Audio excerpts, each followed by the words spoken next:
Alors, on le sait, l'Europe cherche des idées pour ralentir l'afflux de réfugiés, un afflux qui crée des crispations politiques. Un sommet extraordinaire des 28 sera d'ailleurs consacré aux migrants au début du mois de mars. Pour le moment, l'Union n'a rien trouvé de mieux que de verser 3 milliards d'euros à la Turquie pour qu'elle garde les réfugiés sur son territoire. Alors, est-ce réaliste? Est-ce une bonne idée? Écoutez ce qu'en pense Younous Omarji, député européen français, qui revient d'une mission sur le sol turc.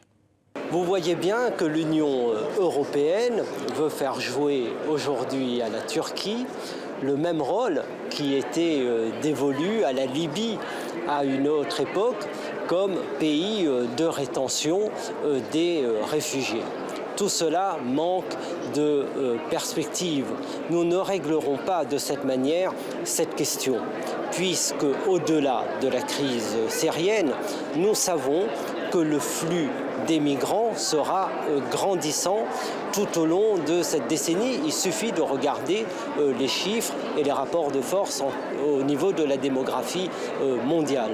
Donc il faut régler cette question au niveau de la communauté internationale et il faut que l'Europe aussi se fasse à l'idée qu'il y a une inéluctabilité à insérer et intégrer une part des migrants. Nous en avons la possibilité.